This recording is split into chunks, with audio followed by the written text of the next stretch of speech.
Salut toute la famille. Voilà, j'espère que vous allez tous bien, ainsi que moi, je me porte très bien par la grâce de Dieu. Voilà, ici c'est Kyriel Didi comme d'habitude. Donc je suis là, tout d'abord je vais vous remercier pour l'effort que vous êtes en train de faire.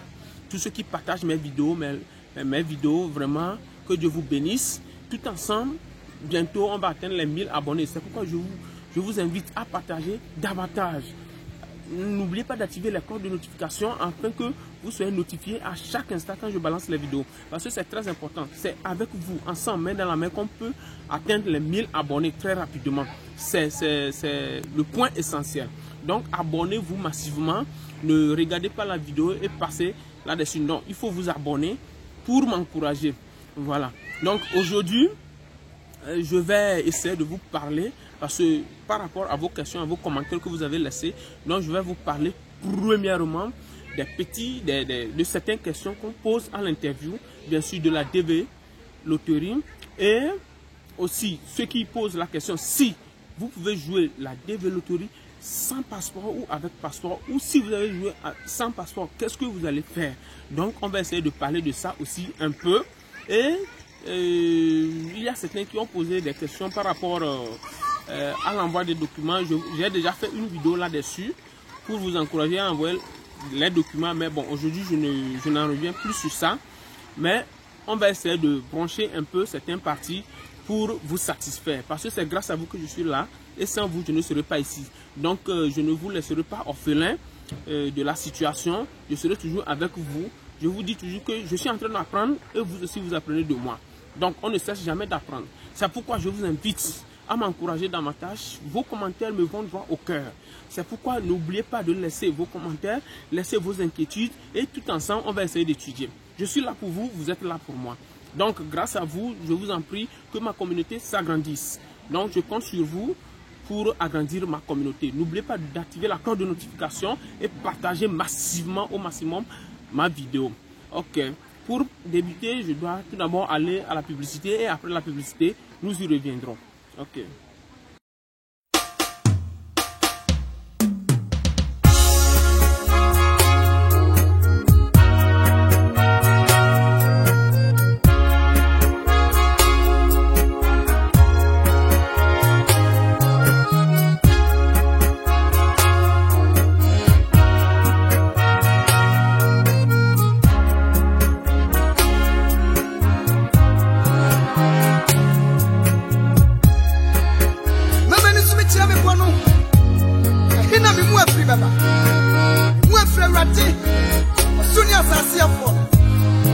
Voilà, comme je l'ai annoncé plus haut, aujourd'hui nous allons essayer d'apprendre beaucoup de choses sur la DV.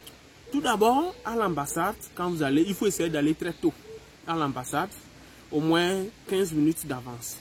Donc, une fois arrivé, il y a les vigiles qui sont là, après on va vous faire des contrôles, ainsi de suite, blablabla, et vous rentrez. Donc, quand vous rentrez, bon, la caisse, déjà numéro 1, on va essayer de vous poser certaines questions et n'oubliez pas que ce sont les mêmes questions qui vont suivre jusqu'au consul. Donc, les questions régulières, bon, comment vous vous appelez, vous allez où, qu'est-ce que vous irez faire aux USA et surtout, bon, en quelle année vous avez eu le bac. Vous allez, bon, déjà il y a des gens qui n'ont pas encore passé leur interview. Mais les éléments qui ont déjà passé leur interview, voici les questions qu'on les a posées. Voilà, votre nom, vous travaillez où? Je vous ai parlé de votre activité actuelle qui est très importante. C'est très important parce que quoi? Si vous n'avez pas la possibilité d'être en possession de l'attestation de l'activité que vous avez mentionnée, il faut savoir que vous êtes disqualifié parce que si vous mentionnez une activité, il faut quand même être en possession de cette attestation, de l'attestation de l'activité que vous avez mentionnée. Donc, je vous ai dit, bref, que la seule activité qui ne demande pas d'attestation, c'est être revendeur. Voilà. Donc, on vous demande souvent quelle activité vous faites. Voilà. Donc, après ça, vous allez chez qui? La personne est qui pour vous? Souvent, moi, j'invite mes clients à dire, si vous savez que la personne n'est pas un cousin direct pour vous, vous dites que c'est un ami de votre cousin ou de votre cousine. Comme ça, vous n'avez vous n'avez plus besoin, le consul n'a plus besoin de vous poser trop de questions. Ça veut dire que vous ne pouvez pas trop connaître sur la personne. Donc, c'est un ami de votre cousine ou bien de votre cousin. Ça, c'est très simple. Mais si c'est un cousin ou bien une cousine directe à vous, vous pouvez dire que oui, c'est ma cousine, c'est mon cousin. Ou bien si c'est un ami direct pour vous, donc vous êtes censé dire que ok, c'est un ami direct pour vous. Souvent, on piège les gens pour demander aussi si combien de fois il est déjà de retour au pays. Donc, vous êtes censé lui demander combien de fois vous êtes arrivé et votre dernier retour au pays, c'était quand. Donc, c'est très important. Donc, essayez d'écrire avec vos hôtes pour essayer de poser plusieurs questions. C'est ça. Donc, la question, la vidéo que j'ai fait hier par rapport aux fiancés, c'est-à-dire on vous demandera toujours si vous avez un fiancé ou une fiancée. Donc essayez de dire non et après tout vous êtes libre comme la vidéo, comme la vidéo que j'ai fait, vous êtes libre de faire votre mariage après 3 mois. Et voilà. Il faut dire non pour ne pas ouvrir une parenthèse au consul. Donc, ce sont des questions qui viennent régulièrement.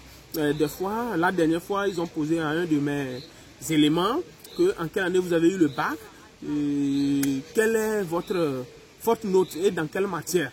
Donc c'est ça, il faut essayer. Ce sont des trucs en fait à l'interview, des trucs personnels, des trucs qui vous concernent. Je vous ai souvent dit de ne pas paniquer parce que c'est un contrôle d'ailleurs physique. Parce que le jeu a été fait virtuellement, donc c'est un contrôle physique. Donc c'est rien du tout, il n'y a rien de grave. Donc il faut quand même être à l'aise à l'interview parce que c'est rien.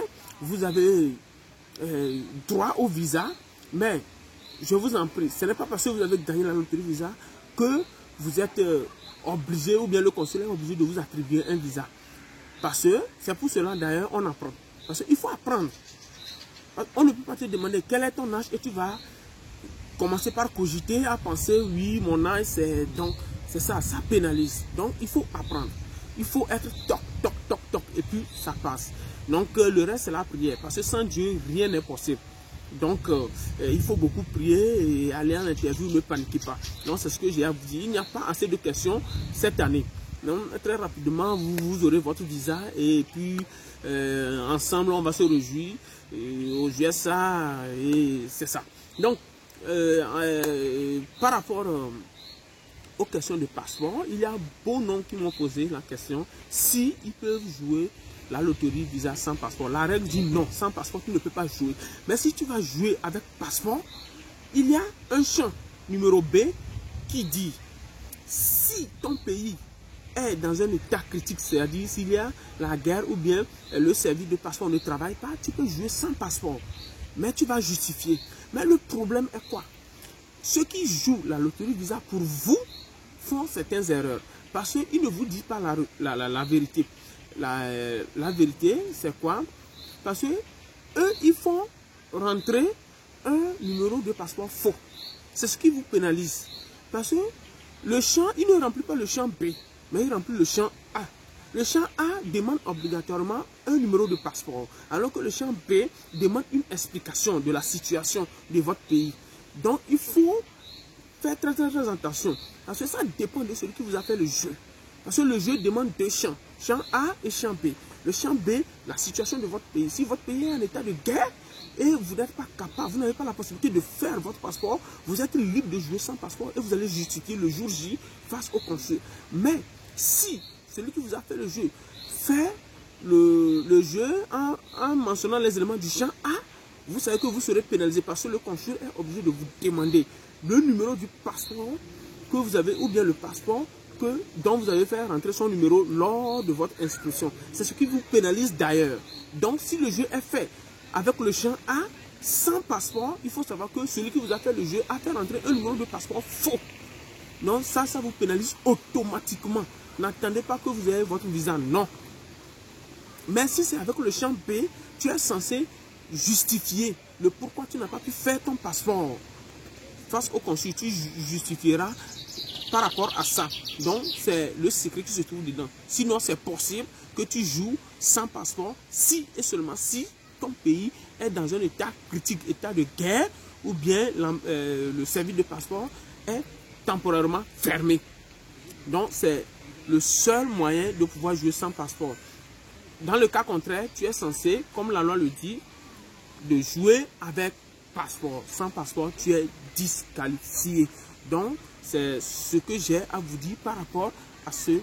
Donc, n'oubliez pas de partager, d'aimer la vidéo et partager aussi au maximum. Voilà. Donc, il y a plusieurs personnes qui ont demandé aussi des conseils par rapport au visa Schengen. Comment recevoir, comment on peut avoir le visa Schengen, qu'est-ce qu'il faut éviter, tout. Je ferai une vidéo là-dessus pour vous dire quel type de visa il faut postuler et comment postuler par rapport à vos visas. Donc, je ferai, ne vous inquiétez pas, j'ai dit, c'est grâce à vous je suis là et c'est grâce à vous que je peux agrandir ma communauté. Donc, je ne vous laisserai pas orphelin par rapport à la situation dans laquelle vous êtes. Donc, je vous invite une fois encore à vous abonner. Abonnez toujours, abonnez toujours. Agrandissons ensemble notre communauté. Je suis fier de vous parce que ça évolue et je suis sûr que déjà dans quelques mois, nous allons atteindre d'ailleurs les 1000 abonnés et ensemble, on va fêter, on va faire des lives et autres. Donc, je vous souhaite déjà une très bonne journée de dimanche et surtout, faites doucement, que la grâce de Dieu soit sur vous et puis, main dans la main, on est ensemble. Ciao, ciao.